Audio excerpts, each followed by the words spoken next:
Pradip Kumar Das, Chairman and MD at Indian Renewable Energy Development Agency, IREDA, is speaking with us today. Mr. Das, great to have you on the show.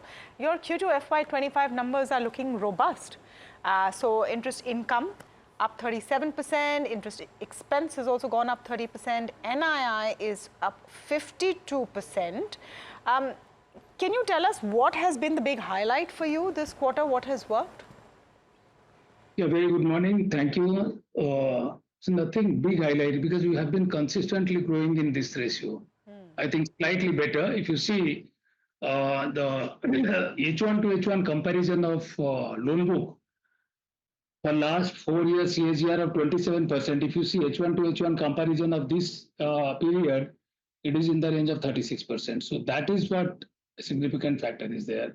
Otherwise, if you see last 18 quarters, we have been growing phenomenally, exponentially. And if I say tell 18 quarters, that means when we started 18 quarter, the base was low. But every quarter we are setting a benchmark for ourselves. The base we are improvising, but however, the growth ratio, we are further improvising on that.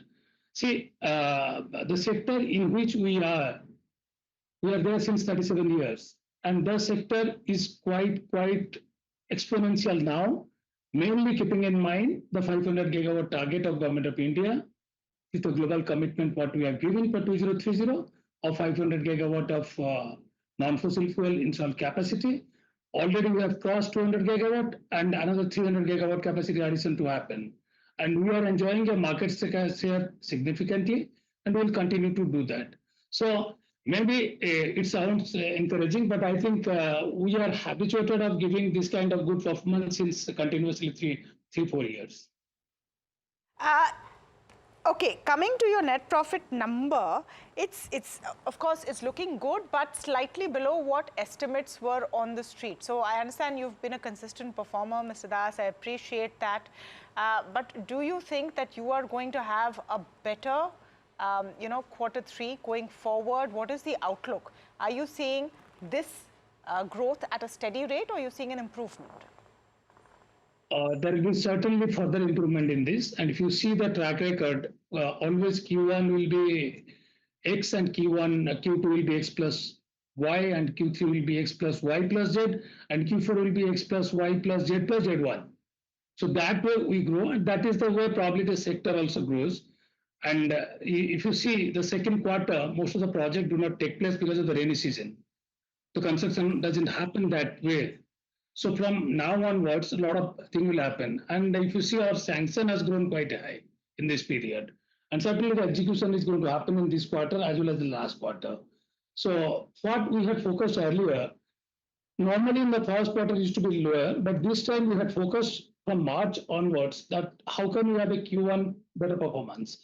And our Q1 up to 2425 was best in the history of the company so far. And as I told, because of the seasonal impact of rainy season and other things, so Q2 is not that encouraging. But despite that, since our sanction has gone up, we are quite confident that we are going to further improvise in our Q3 and Q4. Mr. Das, good morning, Neeraj here. What is this impairment hit that you've taken? On what account is it? Or is it a particular sector, particular account? It's a large number. Yeah, see, not large, very large. So look at the book size of 65,000 crore and cumulative sanctions so far more than 2.08 lakh crores and financing of 1.35 lakh crore. This is 140 crore is not a big figure. See, a couple of old assets were there, and we wanted to go to sort out those things.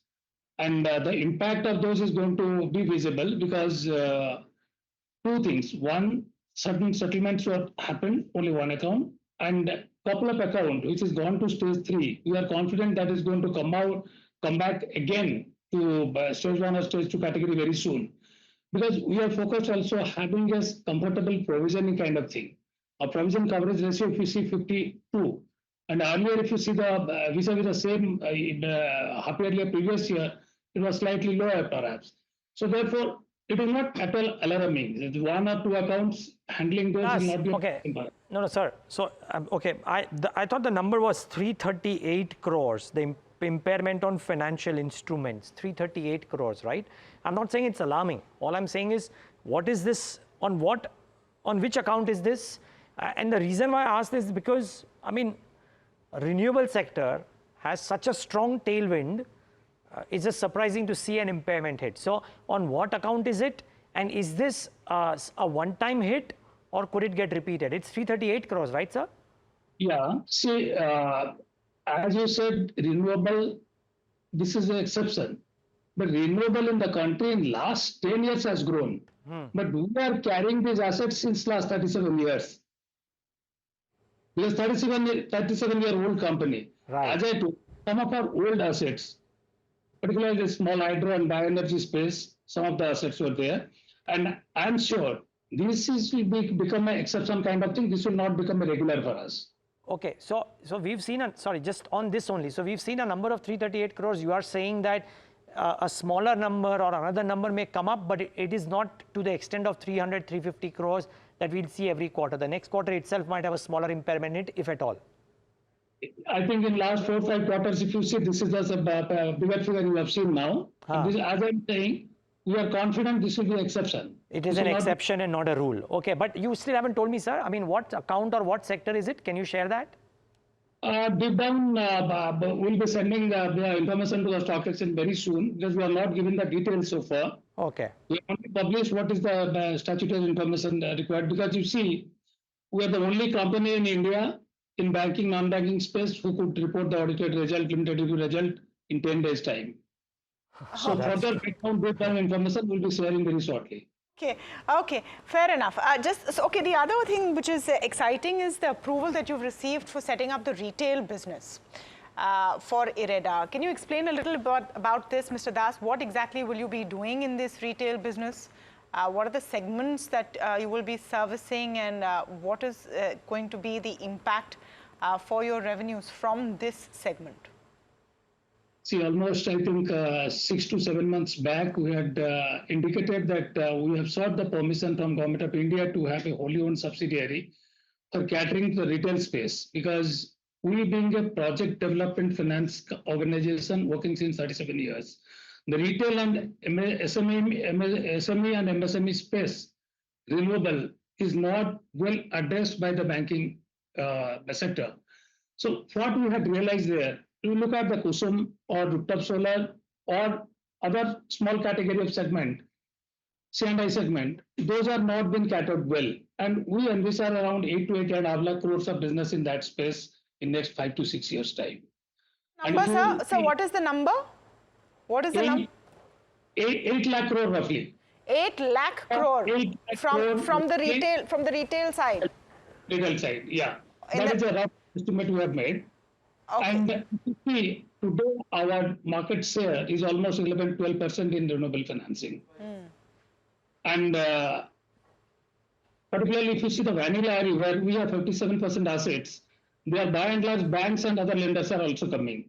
But we have around 19% emerging area assets where others are not that comfortable. And we started like ethanol 1.5 years back, e-mobility storage just 6 months to 1.5 years back. And our book size has gone up to 19% in that space. That means in the new and emerging one also, we are having that kind of command in which we had earlier also. So in this space, since others are not coming forward, we have envisaged that huge, not only business opportunity, this is also a sectoral requirement, because this space, they are struggling to get a bankable solution. So for example, tell us if this is where you will be lending, the PM Kusum scheme, rooftop solar, EVs, energy storage, green technology, sustainability, energy efficiency, and other B2C segments. Are these broadly the areas which you will be servicing? See, what is our object or purpose for having a retail one is, so far we have expertise in doing project financing. But we have expertise in understanding and analyzing the new and emerging technology and renewable space. So what we have planned that we can handle the microfinance companies or self-help groups, those who are in aggregator mode initially to cater to them. And in due course of time, we can develop and design strategic partner where our USP, our process, and other things will be ours. Only the front end connecting with the market, those agencies will be going into partnership mode. So that front end will be there, back end will be there, our policy, our intelligence, our due diligence, that will be in place. We can go for a franchise model, but that is in the very initial stage. We are envisaging around some, maybe if you go with a rough estimate out of 8 lakh crores of business, if you go by the normal market share, what we are having around 11-12%, similar size we can get also there. So roughly around 80 to 1 lakh crores maybe could be possible, but we have to have a very different kind of working model for that. With the existing model, we will not do it. And that is the reason we have requested Government of India that allow us to go for a completely different separate set of subsidiary, which will be catering the retail RE space. And we want to make it like a combination of fintech, combination of microfinance and company, combination of project finance like IREDA, and combination of pure retail, whatever is there. And we want to make it a fully IT-based implemented system, so that a hardcore retail, renewable requirement, whatever is there, we can cater to them. So, Mr. Das, for all of these plans, what is the funding? As far as the impairment is concerned, I think it is 3.82 crore, not 382 crore. I think can you please cross check it? 384 lakhs. Okay. So you don't think it's a big amount, you're saying? Not at all, not at all. Okay. I thought the number, to my mind, as per the release, impairment on financial instruments talks about 338.5 crores. But maybe you're right, sir. Never mind. As long as you're saying that this is not a recurring expense, I don't think the street would be too worried. I was looking at the exchange release, which said 338 crores, but okay. 3.8. Okay. So, in a balance sheet size of loan book of 64,500 crore to 3 Your point, crores. sir. Okay. It's a small amount. Small amount. Okay. Let's talk about this thing, Mr. Das. What about the fundraising for implementing all of these plans? When does the QIP happen? What's the kind of dilution that you reckon you will do for future growth? What's the kind of demand that you sense? We have received up to 7% dilution, either in single tranche or multiple tranches. We had already indicated earlier around 4,500 crores of requirement by January, February. But now after receiving the retail and then almost our GIFT City activities advanced stage, and we have to start parallelly these two activities. So our fund requirement might go up, but exact amount of requirement will be connecting with the market intermediaries very soon. But for sure, by this year end, maybe by February end, we have to ensure that a fresh equity infusion happens in the company, because the kind of disbursement what we have planned, debt borrowing plan, almost 24,500 we have planned. Sure. Right, sir.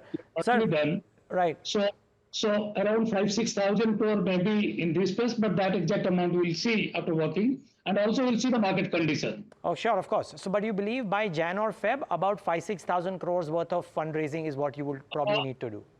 Earlier, our assessment was 4,500. Now you're raising it to 5,500-6,000. It will further go up. Got it. So exact amount we have not ascertained. Got it. That is why, again, since the 7% is the upper cap given to us, we have to see what is up, because it is a QIP mode. Sure. And for QIP, there is a savvy mathematics.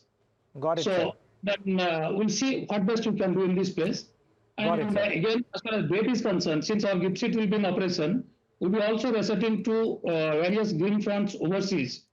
And we'll see that how best we can bring it down the borrowing cost through that. Got it, sir. Got it. Okay, I do stand corrected, but it's 33.85 crores, Mr. Das. Not 3.38, not 338. Is 33.85 crores the impairment for the quarter. So yes. Even 33 is not a big amount. Yeah, not a big amount at all. Perfect. Great.